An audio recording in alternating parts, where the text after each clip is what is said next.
Hey, welcome to Tell Me How You're Mighty, real talk about cheating. I'm Tracy Shorn, the blogger known as Chump Lady, where I implore people to leave cheaters and gain lives. And I'm Sarah Gorrell, radio broadcaster by day, single mother of 4. And 13 years ago, my ex walked out on his family for his affair partner. And it didn't feel like it at the time, but my life is so much better without him. And we're here to tell you that you are mighty. We survived infidelity, and you can too. And this is our podcast. Welcome. Hey, welcome to another episode. We are doing things I will not miss. Sarah, this was your suggestion. Is this how you get through the holidays? Do you make a list of all the things you will not miss or have not missed? I think it's sometimes I have dreams where we're still together. And then I wake up in this kind of cold sweat, and then I realise, and it's such a relief when it's all over, and I realise that he's no longer there. So that was where the idea came from, really. But I have to say, well, what a collection. Oh, Well, what a lot of dysfunctional individuals. We have an array of stories that you simply would not believe here. and I have to tell you that I spared you from the worst because I had to go through all these and call them to come up with these. There were so many bad hygiene stories that I just after a while I'm like, no more poop. I'm not even going to put the poop ones in. So I'm sparing you all the poop stories. Which actually you would not even imagine in your wildest dreams. No. Shall we start with Anne? Because I think this one just took the biscuit. This one wins. We're going to start with our best one here. Of all the things I do not miss hobbies of my ex the most. He had a $1,000 puppet that he would bring out periodically throughout our marriage, like a puppet, like with arms and a mouth that moves. Anyway, he brought it out like towards the end of our marriage at church with our kids there. And when the preacher was talking, he would move the mouth and he would move the little arms and entertain the kids during church. And I was really embarrassed. And he would just defend it, saying, well, I should be able to do this.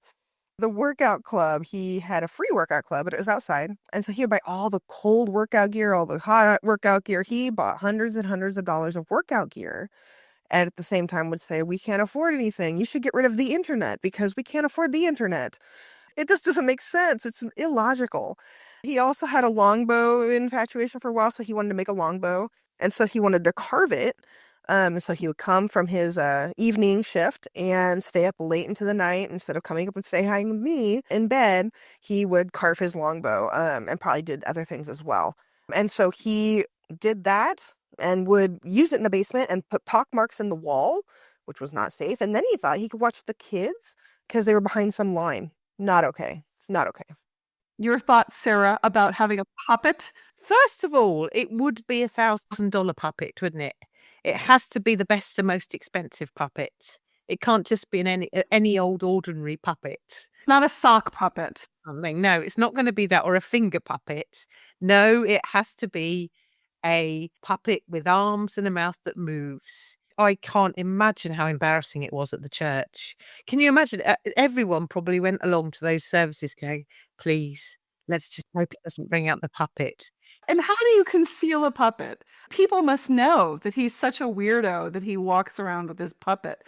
And you know that the mindfuck is, hey, Sarah, the puppet is part of my ministry.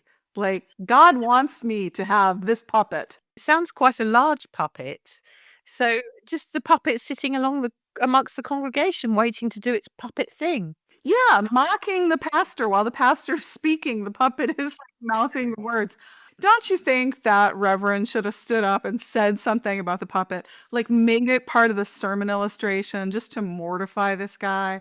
I mean, okay, but the puppet isn't even the worst thing. There's a longbow. He carves his own longbow. Now, I thought this is so eccentric. This woman, maybe she just has like an amazing imagination and this is fiction and she is punking us. But I've read my mail for too long. There's plausible deniability. This could be a real story and sound sincere that this man has a longbow.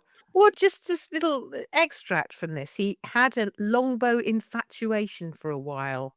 Who has longbow infatuation? Okay, I'm raising my hand. It wasn't me. My ex-husband had a crossbow infatuation. He had a cabin in West Virginia that had a crossbow over the bed. And that should have been my first inclination to run. But no, I chalked it up to, hey, he's from like a deer hunting culture. This is, part of the insanity that we live with in America. We have all this weaponry. But a longbow, that's like, okay, my husband Paul was like, this guy says "milady." Like, he goes to a lot of Renaissance festivals, this guy, with his longbow and his puppets. This is a particular kind of weirdo. I don't think we're going to top the puppet and the longbow. Do you think the two ever came out together? Did he ever combine both interests in one church opportunity? Was there ever that? That would have been a sight to behold, wouldn't it, really? Yeah, I think what they have in common is that they are both sinister. There's something sinister about puppets. It's just incredibly, incredibly creepy. Yeah, puppets belong in horror films, don't they, really, as do longbows. Should we move on to our second offering? Yes. I won't miss his yawns. They were like loud, snorting tornadoes. Every time he yawned, he unleashed this grotesque sound like he was part swamp creature. He sounded like a clogged hooer from hell trying to inhale the entire universe with a blocked nostril, and I couldn't be more thrilled to never hear it again. Snorting tornadoes. I like the wordplay here.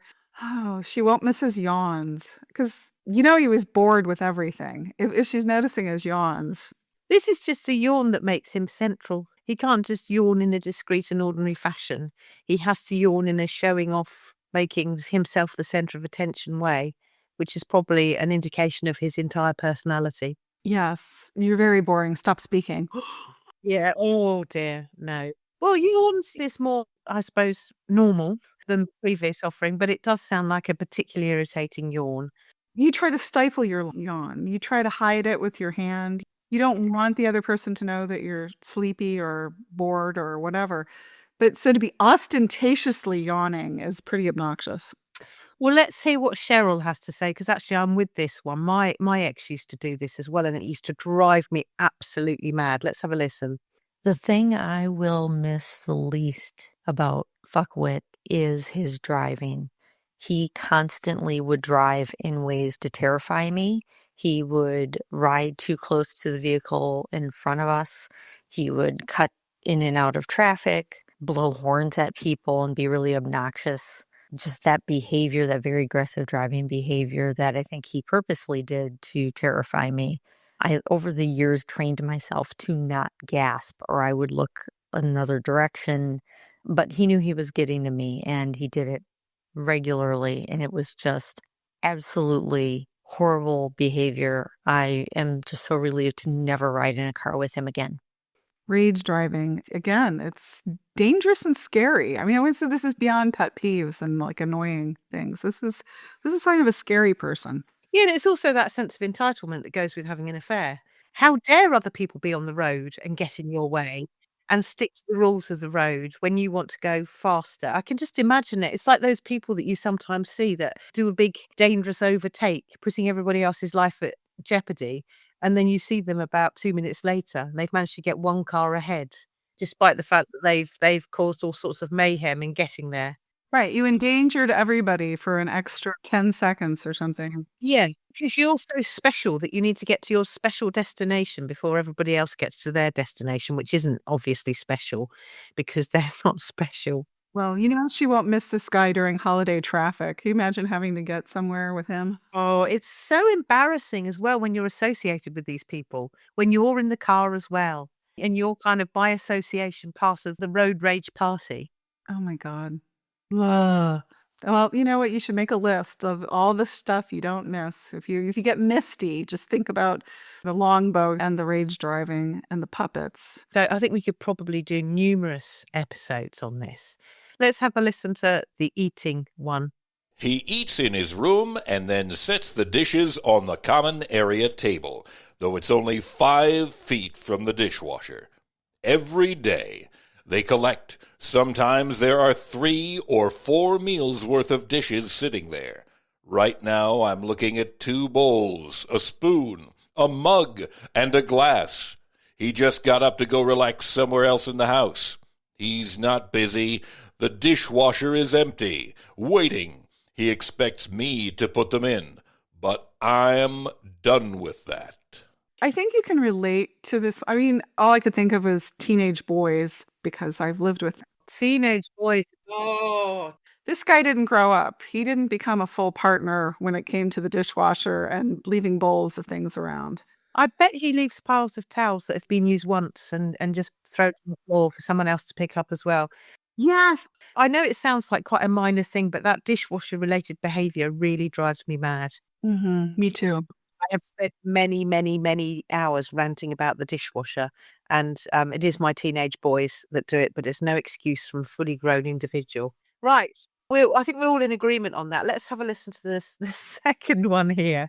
His nose hair. Oh, okay. I told you there was a lot of personal hygiene ones, but like nose hair. Really? Dude, you look at your face every day. You can't see that you have nose hair? Why are you growing that? They have these little tools. They have these little razors. And maybe it's just he just can't face that he's growing old and that he's getting long, straggly nose hair. But, oh, God. But what baffles me is these people with this array of disgusting habits and peculiar behaviour, these people are so magnificent that they have not just one partner, but multiple partners, affair partners. So many people desire these people. It's a strange, strange world that we live in. Well, do they desire them, or are they just desperate enough to believe that they're special and that they have to be partnered at all costs? Well, he can certainly take his nose hair off to his affair partner, and she's very welcome to that element of his attractive personality. Where are we next? What's the next one? Dead animals. Taxidermy. I think that would be a deal killer, right? I mean, if you were dating somebody with taxidermy. The dead animal collection he decorated with.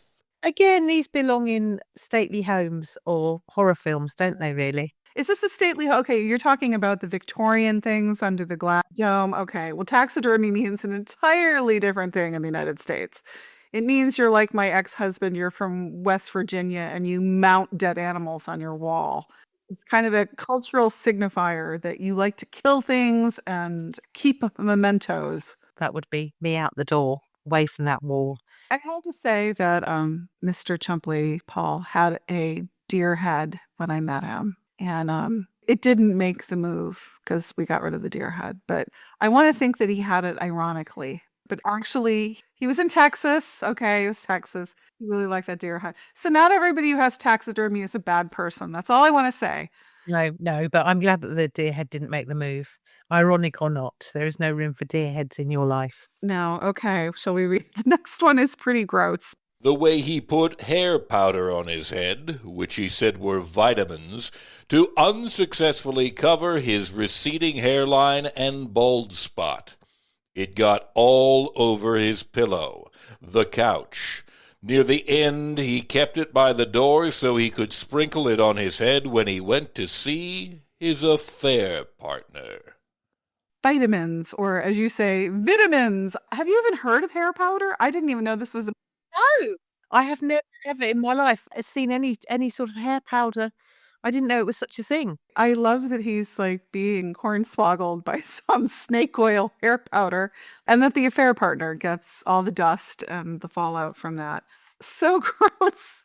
Sprinkling it on your head before you went off to sea, so you would just take this kind of waft of powder along with you, wouldn't you? Ridiculous. Yeah, all I could think of was like, 18th century wigs where you'd have to powder your wig before you went out, and this guy like powders his head before he goes out. I wouldn't miss that. We've entered this territory of things I have never heard of before, like this giant puppet, the hair powder. There are some very odd goings on here. Now, this next one is equally, this made me wince. Let's have a listen to this one. He used these tobacco pouches called zins. When he was done with them, he would take them out of his mouth and just leave them anywhere. Bedside table, kitchen counter, window sills, bathroom counter. They fell all over the floor. He would toss them on the floor of his car. They would end up in the laundry. I would find them everywhere, and I was still finding them months after he left. Also, he would clip his toenails in the living room and leave them on the table next to the sofa. He drank too much, and the sound of a can popping still sends shivers up my spine. My ass doesn't fall into the toilet in the middle of the night anymore because he couldn't be thoughtful enough to put the seat down. Oh, that is so disgusting. Oh, this is just revolting. But my ex used to do the toenail thing. And also putting his hands down his trousers and having a good rummage around in an itch down there. That's just brought it all up. The toenail thing is just awful. Messing around with your feet when other people are trying to watch the television. After I read this, I heard an ad on the radio for these Zins tobacco pouches. This is chewing tobacco. I don't know what the hell it is. Yuck! So much yuck. I mean, imagine what his teeth are like. Imagine kissing. Oh, don't. Oh. And then that not only up to his Zin-related activity, he's also cutting his toenails in the living room. There's just no excuse for that kind of behavior. It is revolting. It is. And okay, also, it's a minor thing, but leaving the seat up, come on, man. I mean, at the age of 3, when you're being toilet trained, you need to learn to put the seat down. Rude and obnoxious. I was over it with the tobacco pouches. That's so gross. We've had loud yawns, and we've also got some loud areas in other departments. Let's have a listen to this one. He always sneezed so dramatically and loud, while literally saying, "Achoo." Who the fuck says "achoo" aside from cartoon characters in their conversation bubbles? Oh, man. I think everybody knows someone who does this. It's, again, attention-seeking behavior.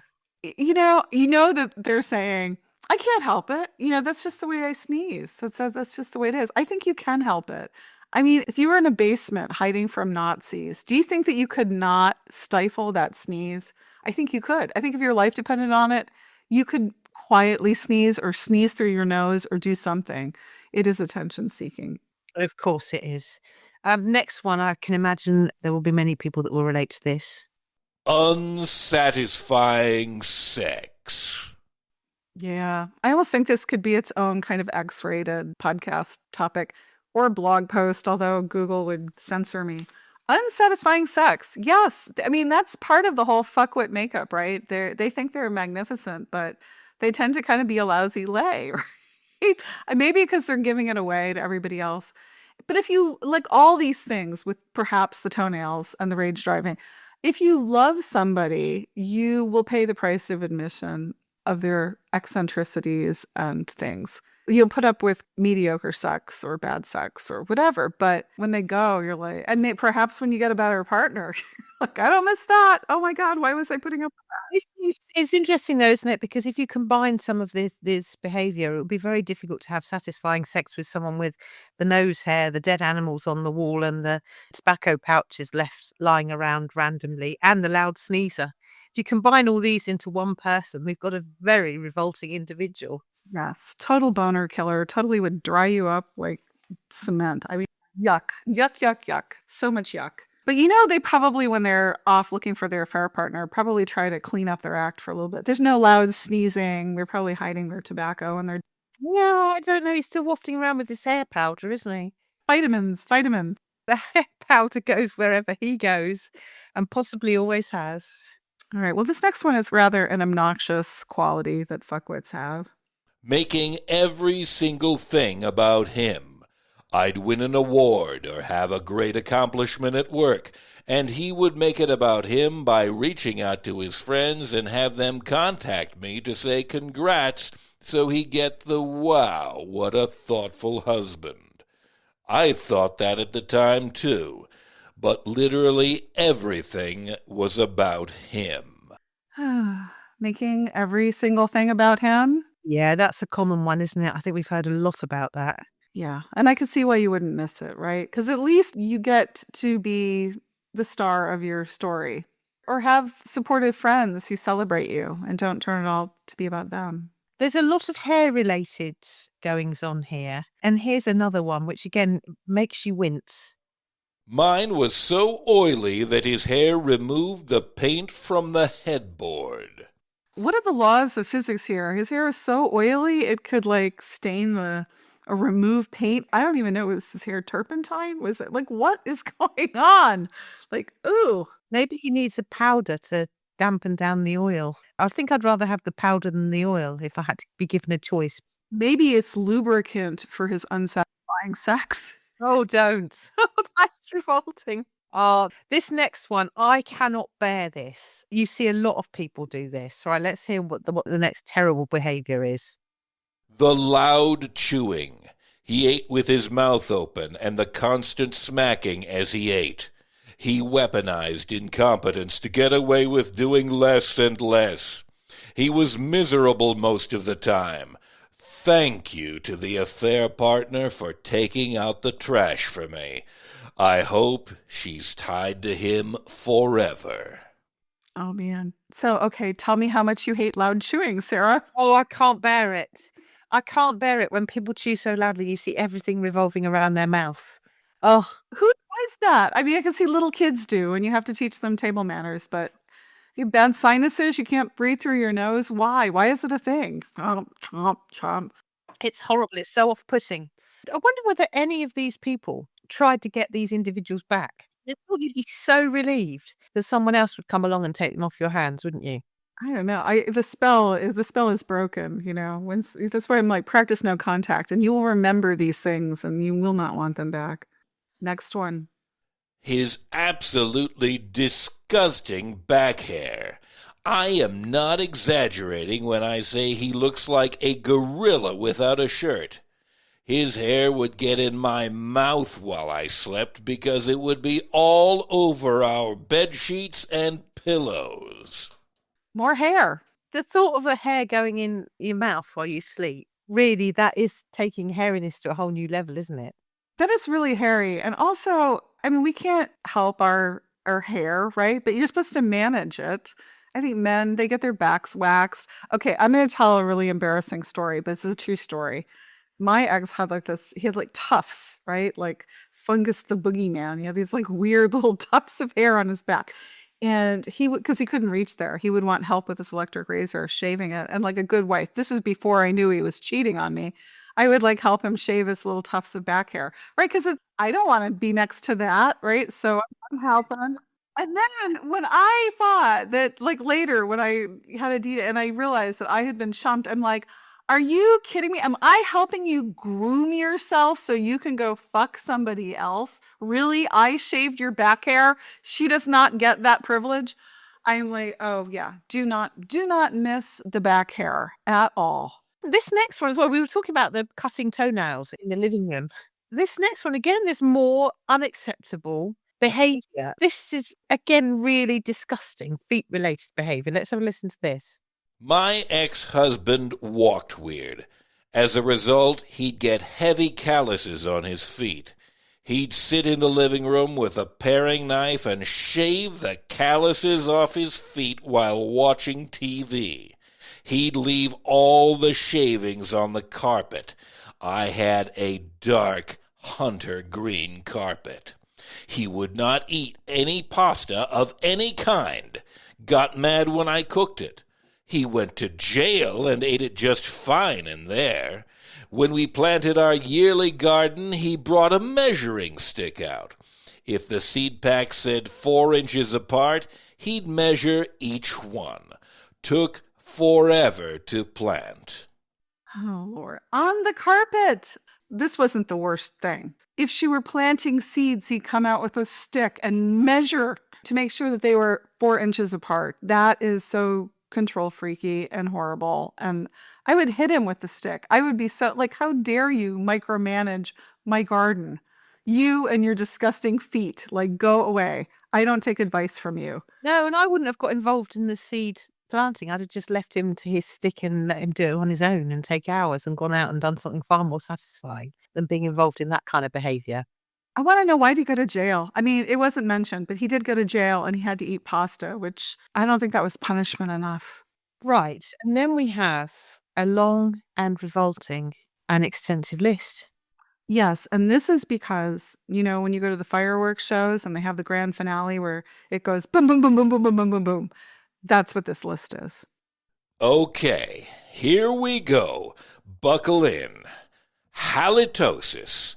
changing blood-stained pillowcase daily from his bleeding gums, enduring snoring sounds that emulate an extra from Watership Down or a rabbit munching on moist lettuce, sweat-soaked bedsheets, having to wash mountains of Lycra sports gear, toilet skid marks never erased, toilet paper never refilled, ball sack that looks like random bits of calamari dipped in nose hair, withstanding fart smells that could empty a room in 5 seconds, cleaning facial hair filings from a bathroom sink, cleaning his scum-encrusted electric toothbrush and stand, having to pick up random shit and underwear literally off the floors, tripping over cycling shoes and helmets on my way through the front door, mopping up a river of sweat on the hallway floor tiles from the front door to the bathroom every single evening in life, looking at a bunch of random keys, screws, coins, and candy wrappers dumped on the kitchen counter on the daily, eating dinner with someone who eats like a famished teenage hog with nil conversation skills, attending to bringing him a towel at his bath times when he thinks he's George Clooney, when in fact he looks more like a fleshy pig wrestling a typhoon in a Doctor Who TARDIS or a 1980s phone box, enduring his micro-avoidance of responsibility or accountability. There's so much to react to. Do you have a favorite? I'm left kind of quite speechless at the combination of all these behaviours. I mean, some of these, I have to admit, are to be found amongst my teenagers. Again, that you would hope that people would grow out of this kind of behaviour. Toilet paper never refilled, the random items left across the floors, that we can all relate to if we've got teenagers. You don't expect your fully grown partner to be behaving like this, but they do. What's your favourite? The ball sack that looks like calamari dipped in nose hair. I think that's poetry. That is poetry right there. It's so disgusting. 24/7 listening to UK radio sport and UK news. Random beer cans lining the kitchen counters. Never being allowed to play my favorite music, always favoring his choices. Cooking 7/7 and always his favorite foods.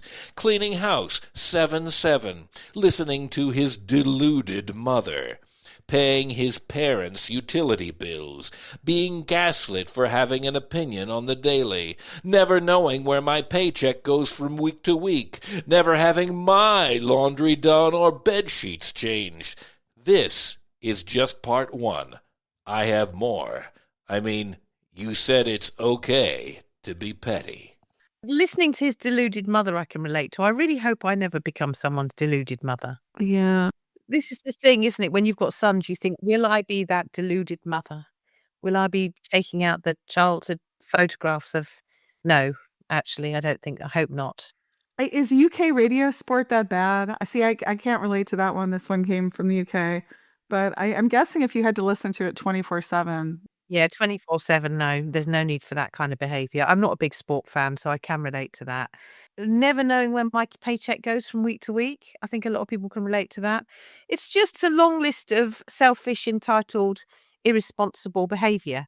Right, and there's no reciprocity. He's not cleaning up. He's not even taking care of himself or being responsible for himself.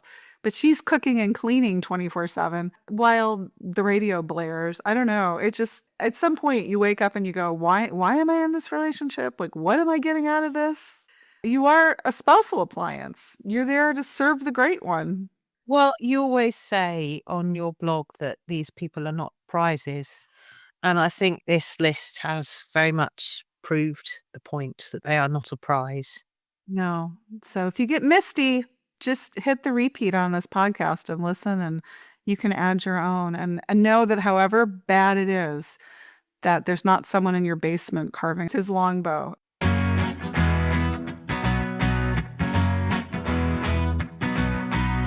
Reach out to us. You can check us out at tellmehowyou'remighty.com or check out the blog at chumplady.com. I'm always open to your suggestions there.